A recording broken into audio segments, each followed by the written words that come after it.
Audio Jungle.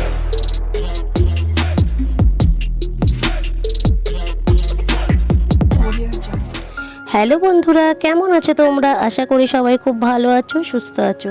স্বপ্নকা ফ্যামিলির নতুন একটি ব্লগে তোমাদের অনেক স্বাগত, অনেক ভালোবাসা জানাই। তো আজকে মঙ্গলবার, অনেকক্ষণ উঠে গেছি। কালকে রাতে স্বপন বাড়ি এসছে, তোমরা তো দেখেছো। তো এসে ও খাওয়া দাওয়া করে ওর সাথে একটু গল্প করে শুতে শুতে প্রায় 1:30-2 বেজে গেছিলো। কিন্তু সকালে উঠেও পড়েছি তাড়াতাড়ি। তো উঠে আমি রান্নাঘরটা পরিষ্কার করে নিয়ে স্নান করে নিলাম, আর বাকি কাজগুলো না সব মাই করে নিয়েছে।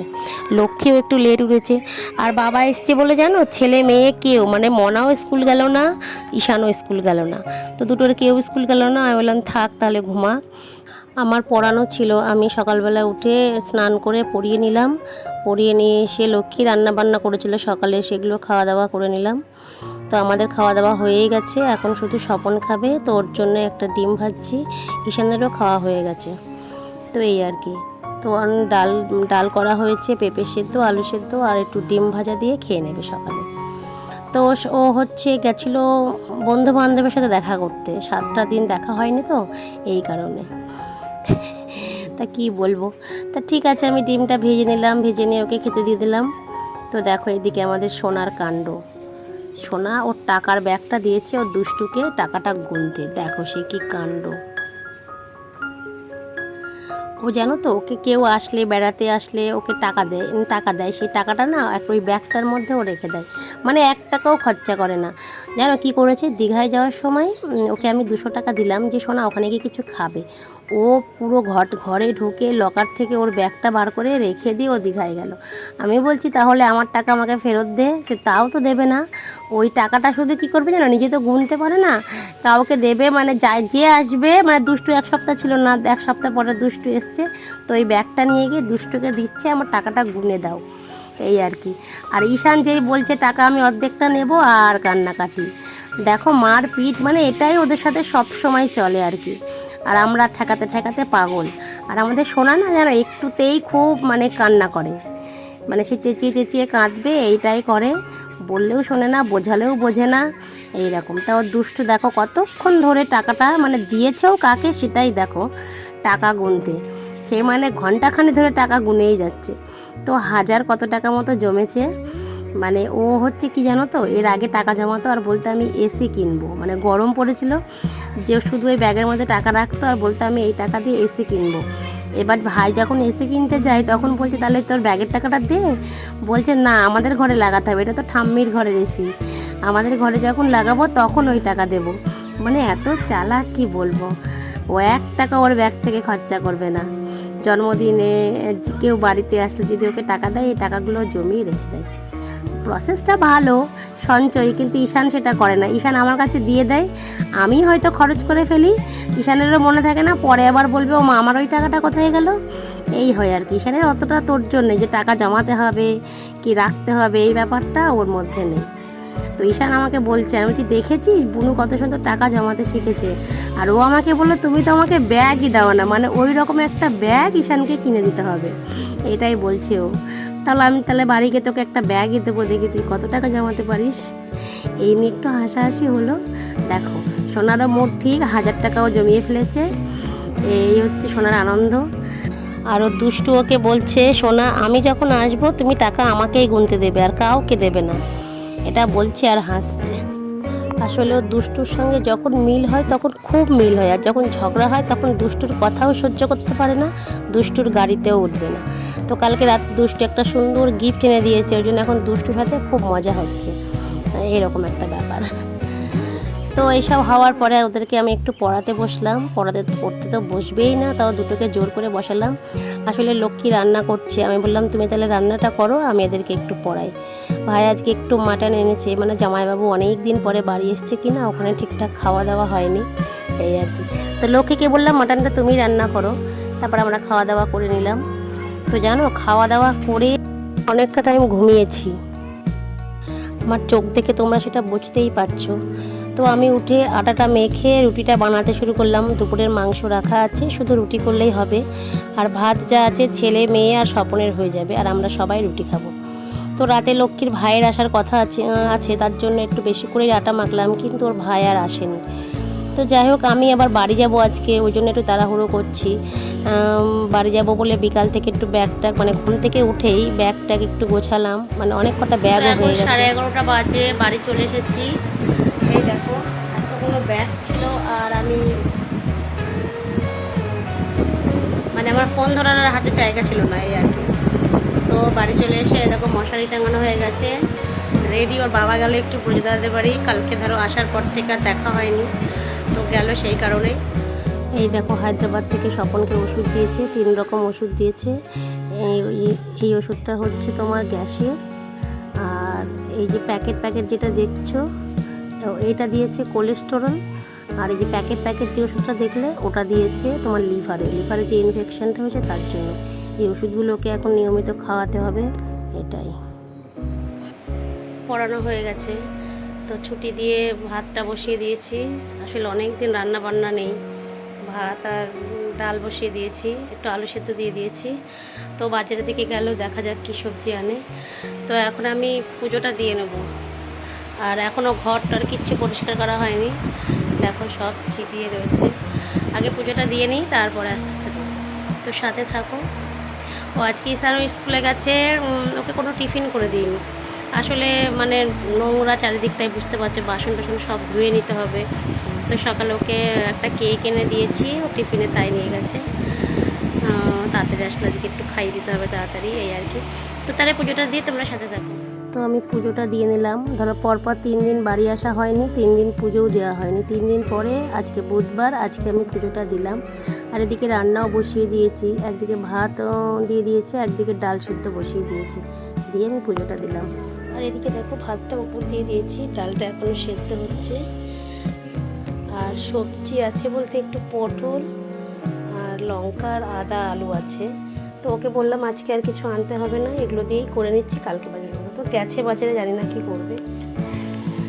আমি ভাবছি যে এর মধ্যে জল কি করে এলো, কারেন্ট ছিল, ও বাবা। তারপরে দেখছি পুরো চাল কুমড়োটা মানে সে ফাঁপা হয়ে গেছে, ভেতর থেকে পুরো পচে রস বেরিয়ে গেছে। তো এটা ভালো করে ক্লিন করতে হবে। ভাতটা নামানো হয়ে গেছে, ডালটাকে জল দিয়ে ফুটিয়ে নেওয়ার ফোড়ন দেবো, মানে সেদ্ধ ডালটা জল দিয়ে লবণ হলুদ দিলাম, এবার একটু ফোড়ন দিলেই হয়ে যাবে। আলু সেদ্ধ দেওয়া আছে। তো আগে একটু চা নিয়ে বসলাম, প্রচণ্ড জল তেষ্টা পেয়েছে, তো একটু চা নিয়ে বসলাম। এই যে স্বপনকে চা করে দিয়েছিলাম, ও চা খেয়ে বেরিয়ে গেছে। আর চা আমি সসপ্যানে রেখে দিয়েছিলাম, ওটা একটু গরম করে নিলাম, মানে পুজো দেওয়া বাকি ছিল ওই কারণেই। তো একটু চা খেয়ে নিই, সাথে থাকো। এই যে জামা কাপড়গুলো, এগুলো কাচাকাচি করতে হবে। আজকে আর বেশি দিইনি, অল্প করে, মানে আমার জিনিসগুলোই কেচেছি। আর বাড়ি আসার পরে বেডশিট তুলেছি, এগুলো হয়েছে, বালিশের কভার পাল্টেছি, আর ওই জামা কাপড়গুলো। আর জামা কাপড় না খুব বেশি পরেনি, সব মানে নতুনই, তো ওগুলো আর কাচবো না। আর আজকে শুধু আমার নাইটিগুলো কেচে দিয়েছি। তো এই কাচাকুচি করলাম। ওয়েদারও মানে খুব খারাপ, সকালে উঠে নাহলে সবই কেচে দিচ্ছিলাম। 1 সপ্তাহ ঘুম থেকেও লেট করে ওঠা হয়েছে, মানে সেই অভ্যাস আর যাবে কোথায়, 1 সপ্তাহের অভ্যাস। তো আজকে উঠতেও লেট করেছি, এই হলো, ওই জন্য কাছাকাছি বেশি করতে পারিনি। ওই কটা কেচে দিলাম, আর এই কটা কালকে বৃহস্পতিবার সকালে পড়ানো নেই, তো কালকেই কেচে দেবো, ব্যাস। আর এখন 11:30 বাজে, স্বপন এখনও আসেনি খেতে, ফোন করব। না আসলে আমি একা একা খেতে ভালো লাগছে না। ততক্ষণ ঘরটা গুছিয়ে নিই, সাথে থাকো। রান্না প্রায় শেষের দিকে, তরকারিটা নামালেই হয়ে যাবে। রান্না বেশি কিছু করলাম না, পটল ছিল, পটল ভাজা করলাম, একটু আলুর তরকারি মানে ফোড়ন দিয়ে আলুর তরকারি করলাম, ডাল করেছি, আর চিপস আছে, আর দুপুরে গরম গরম ডিম ভেজে নেব, হয়ে যাবে। মানে আজকে একটু হালকা হালকাই খাই, কালকে খাসির মাংস টাংস খাওয়া হয়েছে, ওই কারণে। ঠিক আছে, সাথে থাকো। তোমাদের সাথে কথা বলতে বলতে স্বপন বাড়ি চলে এসছে, তো আগে খাওয়া দাওয়াই করে নিলাম, তারপরে ঘর গোছাবো, চলো।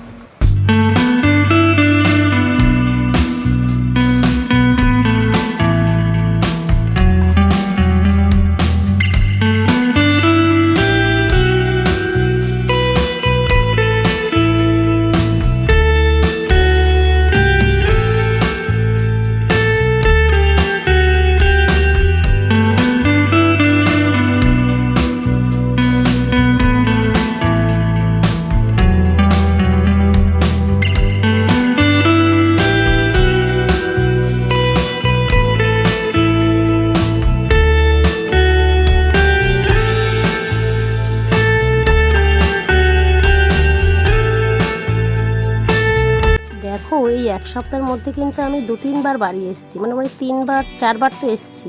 বৃহস্পতিবার এসে ঘর মুছে গেছি, ঘর বারান্দা প্রতিদিন এসে ঝাঁট দিয়ে গেছি। তাও যে এত নোংরা ঘরের মধ্যে হয়েছে কি বলবো, মানে সেই ঝুল টুল পড়ে একাকার। সেই গাছটা বলেছিলাম না তোমাদের, এই গাছের ফুল টুল দিয়ে একদম ঝুল। তো আমি কি করলাম, ফুল ঝাড়ুতে একটু ঝুলটাও ঝেড়ে নিলাম হালকা করে। মানে এত নোংরা হয় আমার আসলে ওপরে টিনের জন্য, কি বলবো। এই সব পরিষ্কার করতে করতেই আমার দিন চলে যায়। তো চলো বাকি কাজটা করে নিই।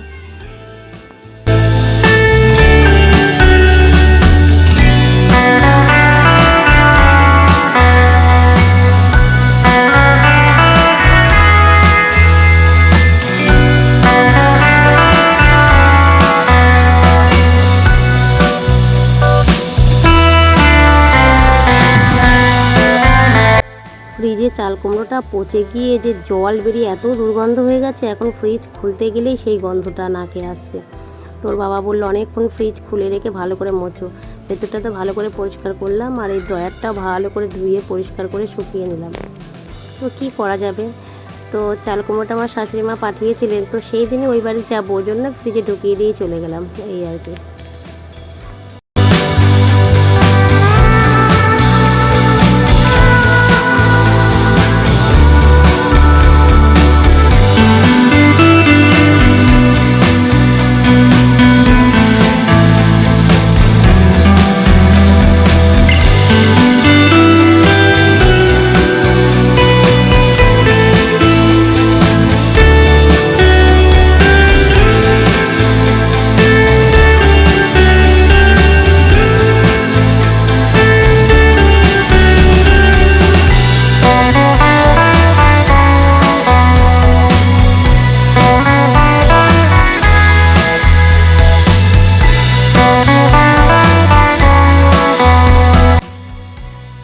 ঈশান স্কুল থেকে চলে এসেছিলো, ওকে স্নান করিয়ে খাইয়ে দিলাম। আর ও দাদু এসেছিলো, দাদুকে ভাত নিয়ে যাওয়ার কথা বললাম। দাদু বললো আজকে আর খাবার নেবো না, বাড়িতে আমার শাশুড়ি মা রান্না করেছেন, তো উনি কালকে থেকে ভাত নেবে। তো বাবা কদিন মায়ের কাছেই খেয়েছে, মানে এই 1 সপ্তাহ। ধরো ও বাড়ি ছিল না, আমি ও বাড়িতে গেলে না, বা ও বাড়ি থেকে বাবার খাবার পাঠিয়ে দিই, কিন্তু ও যেহেতু নেই তো কাকে দিয়ে খাবার পাঠাবো, তো এটাই ব্যাপার। আমার ভিডিও আজকে আমি এখানেই শেষ করছি। আমার ভিডিও যদি তোমাদের ভালো লাগে অবশ্যই আমার চ্যানেলটাকে একটু সাবস্ক্রাইব করো, আর একটু ভিডিও দেখে একটু লাইক কমেন্ট করো, এটুকুই তোমাদের কাছে আশা রাখছি। তো তোমরা কমেন্ট করে জানাও আমার ভিডিও কেমন হচ্ছে, আদৌ তোমাদের পছন্দ হচ্ছে কি না সেটাও আমাকে জানাও। জানলে আমার নিজেরও ভালো লাগবে, আরও ভালো করার চেষ্টা করব, এই আর কি। তো কালকে দেখা হবে নেক্সট আরেকটা ভিডিও নিয়ে। ততক্ষণ তোমরা সবাই ভালো থেকো, সুস্থ থেকো। ও আরও একটা কথা যেটা বলছি, তোমরা যারা আমার ভিডিও দেখছো তারা পুরোটা আমার ভিডিও ওয়াচ করো, প্লিজ প্লিজ তোমরা পুরোটা আমার ভিডিওটা ওয়াচ করো। তোমরা পুরোটা আমার ভিডিও দেখছো না, যাই হোক তোমাদের কাছে রিকোয়েস্ট করছি, তোমরা আমাকে একটু ভালোবাসা দাও, আমার পাশে থাকো। আমিও সবাইকে আমার ভালোবাসা দেব, সকলের পাশে থাকার চেষ্টা করব, এটাই বলার। তো কালকে আবার দেখা হবে, ততক্ষণ সবাই ভালো থেকো, সুস্থ থেকো, টাটা।